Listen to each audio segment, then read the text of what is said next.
human resource development. So KG to PG and skill development is also under me.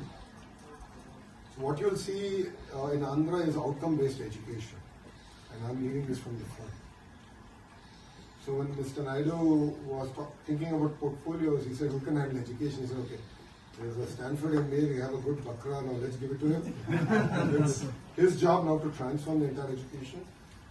Because I truly believe in India, while we have numbers, we don't have the quality. So in the department, I have this tussle and they said, no, we have quality, we have done great stuff. Then I said, 4 years undergrad, and you're not able to find a job. But 4 months of subsequent training, they're able to find a job. Then there's fundamentally wrong, something wrong with education. And two, I believe that government education is a very, very important role. A lot of, government does play a very important role. It could be in school education, it could be in higher education. So we are very passionate about it. I'm personally very passionate about it. So we are now focused on not output, but outcome-based education system. And what I'll offer to all of you here is also our state universities. Andhra University is in Visakhapatnam, is one of our oldest universities in India. And what we're going to upgrade, we're going to be very research-centric. I was talking to a few of the colleagues here.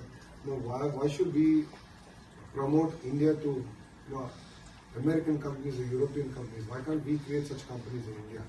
And I think that's what excites us. And it's our time this time around. But for that, we need strong, high-quality education. We need the entire, the startup ecosystem.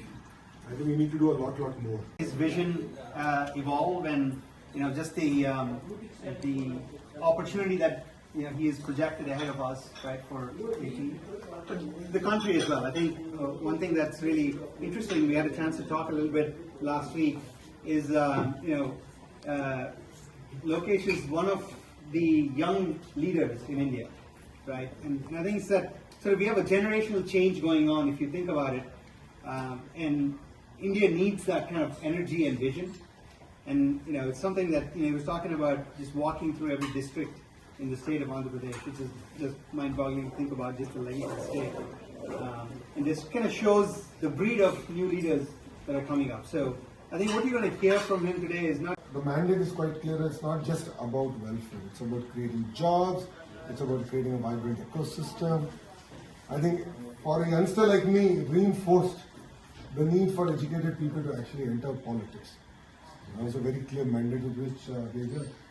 So all of you in Hyderabad, Bangalore, they were all beneficiaries of Y2K. I believe Andhra and India can now be the beneficiaries of the entire AI revolution. So as an IT electronics minister, if you look at it, this is Naidu's 4th term as CM. And as a chief minister, he still behaves like it's his first term.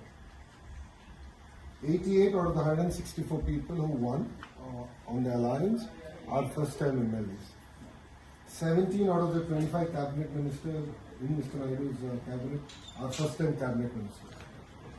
So that's the kind of energy and push with which we are here. If you look at it, out of the 175 seats, we won 164. That's a 92% strike rate. That's the second highest. Using WhatsApp as a platform on speed and ease of living. And basic government delivery, how can we make it better? And I was talking to a lot of the thought leaders here on how can we implement AI in governance and slowly remove the human element, which tends to create rent-seeking, inefficiencies in the system. How can we sort of transform the entire sector? Right in every term of his. When he discussed this entire revolution with the Honorable Prime Minister, Modi ji, he said, Desam, do it in Andhra and you will take it to the nation. So I think everyone is looking at what we're going to do. Everyone is looking at what Andhra will do. And I think we will have a great model that we can now take it to the nation. Andhra Pradesh, all of you know, is now the new state post the bifurcation. It lends itself to unique opportunities. Crisis is an opportunity. And it lends itself to that opportunity to be manufacturing, mobility, to be renewable energy, to be the entire electronics manufacturing, which is China plus one strategy the world is adopting. Could be even things like aqua, defense, petrochem, because unlike other states which have capital in the center of their universe, because of historical reasons and geographic reasons. Everything is centered. In our case, we are like, let's decentralize, go to every district and transform each and every district.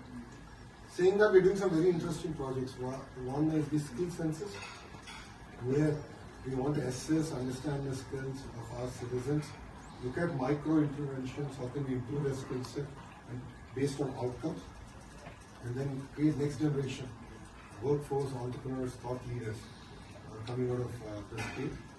Parallelly, I'm doing a project which is, I call it the family scorecard.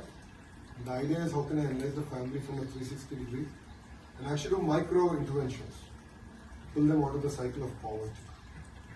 So we call this the 4P. All of you have heard about the 3 Ps, right? Private public partnership. So we are adding people to it. See, all of us are beneficiaries of good. We don't know how and what's the right model.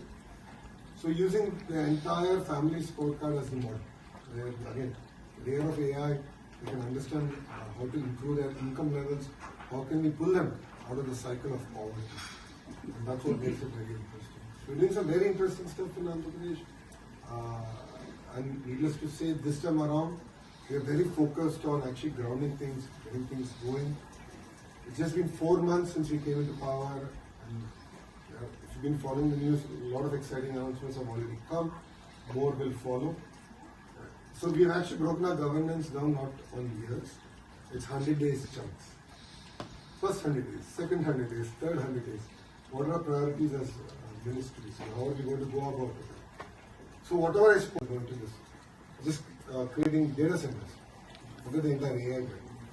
I keep telling the honorable ministers across states, even national, that India should at least get 100 out of the 300 there. We are the largest consumers of data. And we will continue to be. The sheer size of a population will drive us there. And it's clear that the next 25 years, 2.5 decades, is India's 2.5 decades.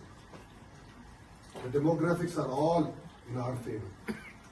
And as politicians, as entrepreneurs, if we don't do it right, then we're going to have huge challenges arising out of our nation. As a government, all of you know Mr. Naidu's way of doing things. And now what we are working on is how can AI drive government.